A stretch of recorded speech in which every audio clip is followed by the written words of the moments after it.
Assalamualaikum warahmatullahi wabarakatuh.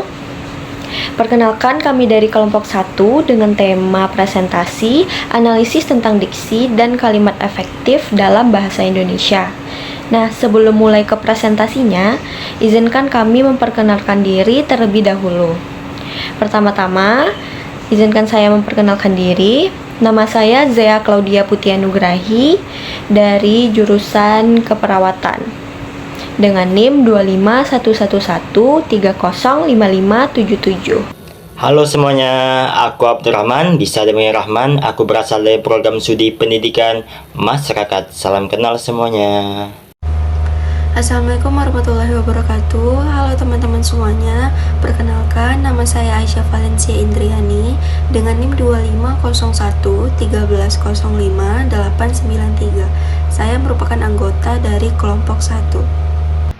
Halo guys, perkenalkan nama saya Indah Sartika. Saya dari jurusan Pendidikan Masyarakat. Assalamualaikum warahmatullahi wabarakatuh. Perkenalkan, nama saya Fitri Aulia Fazda dengan NIM 25031102273 dari program studi statistika. Assalamualaikum warahmatullahi wabarakatuh. Halo teman-teman semua, perkenalkan nama saya Reza Wenanda dengan NIM 25071101881. Saya dari Fakultas Teknik Prodi S1 Teknik Sipil dan saya merupakan salah satu anggota dari kelompok 1. Halo semuanya, perkenalkan nama saya Patricia Angelina dengan NIM 2501112070003. Sebelum kita masuk ke materi kita yang pertama, kita harus mengerti apa itu diksi. Diksi adalah pilihan kata yang tepat dan selaras dalam penggunaannya, bertujuan untuk memberikan sesuai dengan apa yang kita harapkan. Masuk ke slide pertama, materi yang pertama, yaitu pentingnya pemilihan diksi dalam komunikasi.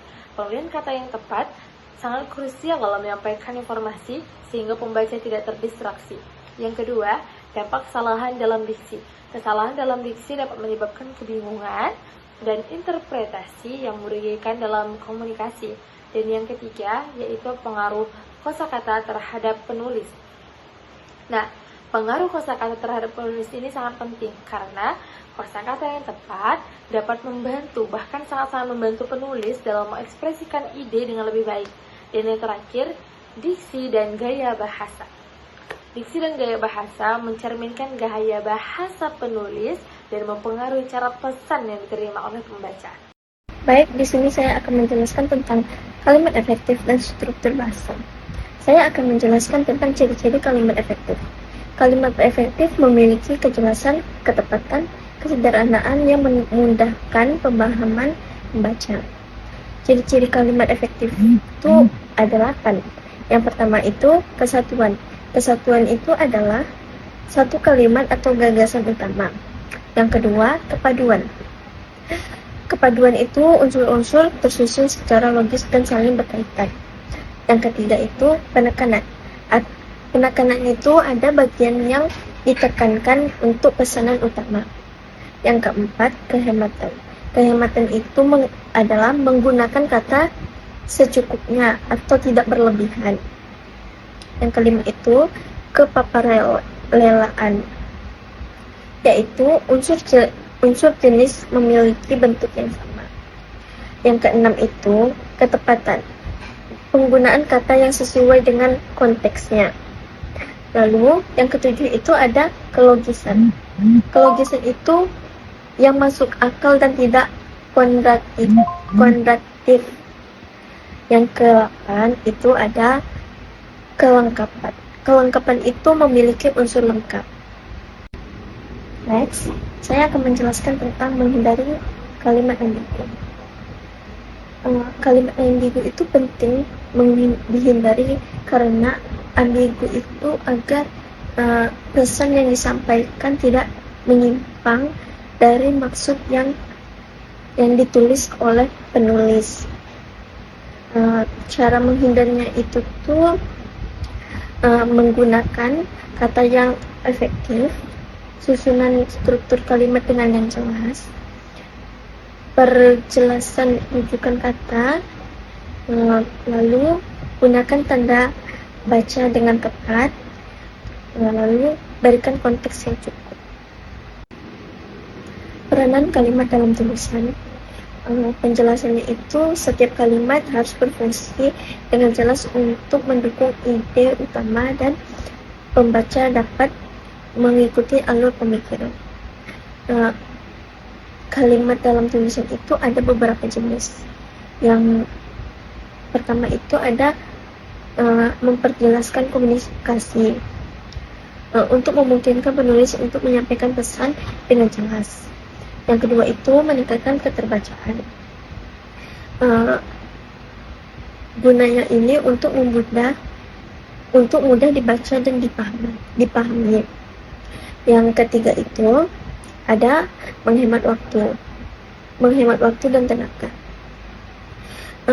Gunanya itu untuk menyampaikan informasi secara langsung tanpa bertele-tele. Contoh kalimat efektif. Penjelasannya itu untuk menyajikan contoh-contoh kalimat efektif, membantu pembaca memahami penerapan teori dalam praktek. Contohnya itu contoh kalimat efektif itu seperti ini. Siswa harus belajar giat untuk lulus ujian. Kalimat yang tidak efektifnya itu untuk dapat lulus ujian dengan baik, maka siswa harus belajar dengan giat dan tekun. Itu kan itu sama aja menggunakan kata berlebihan. Strategi penulisan yang baik dan benar. Nah, yang pertama ada langkah-langkah penulisan. Mengikuti langkah-langkah penulisan yang sistematis akan menghasilkan karya yang struktur dan mudah dipahami. Yang kedua ada manfaat revisi tulisan. Revisi adalah proses penting untuk meningkatkan kualitas tulisan melalui perbaikan diksi dan struktur kalimat. Yang ketiga ada pentingnya umpan balik. Mendapat umpan balik dari pembaca atau rekan-rekan sejawat dapat membantu penulis meningkatkan keterampilan menulis. Dan yang terakhir ada berlatih menulis secara rutin. Rutin berlatih menulis akan meningkatkan kepercayaan diri serta keterampilan dalam menggunakan diksi dan kalimat yang efektif. Oke, selanjutnya saya akan menjelaskan 4 poin yang ada di materi diksi atau yang lebih kita kenal dengan pemilihan kata. Nah, pengertian diksi. Yang pertama, diksi itu merupakan pilihan kata yang tepat untuk menyampaikan ide. Pilihan kata harus jelas sehingga pembaca atau pendengar itu dapat memahami pilihan dari kata-kata yang kita gunakan. Nah, yang kedua itu ada poinnya pemahaman diksi. Nah, jika kita tidak menggunakan diksi atau pilihan kata yang baik, maka kita juga akan menjadi kurang mengerti dalam penyampaian bahasa orang yang sedang berkomunikasi dengan kita. Poin ketiga yaitu kesalahan umum dari diksi. Nah, kesalahan umum dari diksi ini biasanya membuat audiens atau orang yang mendengar kita itu menjadi kurang mengerti dengan apa yang kita jelaskan karena pemilihan kata kita yang kurang baik atau kurang sesuai dengan kaidah konteks kebahasaan. Dan poin yang terakhir dari diksi ini adalah peran diksi dalam penulisan. Nah, peran diksi dalam penulisan ini sangat kuat. Mengapa? Karena kita harus menghindari ketidakpahaman dari audiens atau pembaca. Nah, jika audiens itu tidak mengerti apa yang kita sampaikan karena diksi kita tuh kurang dimengerti oleh mereka, itu dapat mengurangi nilai atau dapat mengurangi hal-hal yang harus dicerna gitu. Jadi mereka tuh jadi ambigu dengan apa yang kita jelaskan. Jadi hal itu harus dihindari sehingga kita dapat mengerti komunikasi kita satu sama lain. Baik, di sini saya akan menjelaskan slide kelima tentang kalimat efektif. Yang pertama itu adalah pengertiannya, di mana pengertiannya ialah kalimat efektif adalah kalimat yang jelas dan mudah dipahami. Ini kalimat efektif sangat penting agar informasi yang disampaikan oleh penulis dapat dipahami oleh pembaca.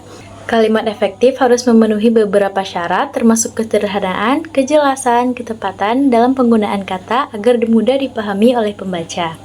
Baiklah, selanjutnya yaitu contoh kalimat efektif. Saya akan memberikan satu contoh kalimat efektif, yaitu Dia pergi ke sekolah, di mana kata tersebut sangat jelas, padat, tanpa ada kata-kata yang berlebihan. Selanjutnya, kesalahan umum dalam penulisan kalimat efektif adalah penggunaan frasa yang bertele-tele, di mana jika hal ini dilakukan dapat mengurangi fokus pembaca terhadap tulisan yang ditulis. Baik, hanya itu yang dapat saya sampaikan, dan slide selanjutnya akan dijelaskan oleh rekan saya. Selanjutnya itu hubungan antara diksi dan kalimat. Diksi yang baik berkontribusikan pada kalimat yang efektif. Kedua berperan dalam menciptakan komunikasi yang jelas. Strategi yang baik dalam memilih diksi termasuk memahami audien dan konteks. Ini memastikan pesan yang disampaikan secara akurat. Diksi mempengaruhi gaya penulisan. Gaya yang tepat meningkatkan daya tarik teks dan kepuasan pembaca. Dari diskusi tadi dapat disimpulkan bahwa diksi dan kalimat efektif sangat penting dalam menyampaikan pesan. Dengan menggunakan kalimat yang tepat dan jelas, kita dapat menghindari yang namanya kebingungan dan memastikan pesan tersampaikan dengan baik. Oleh karena itu, biasakanlah diri untuk selalu membaca dan memperkaya kosakata agar pilihan kata kita semakin variatif dan sesuai konteks. Dengan cara ini, komunikasi yang terjalin akan lebih efektif.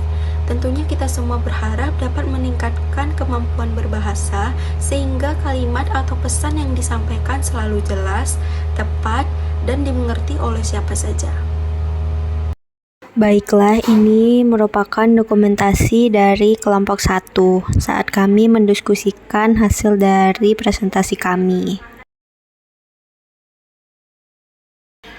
Terima kasih kepada Ibu dan teman-teman yang sudah mendengarkan.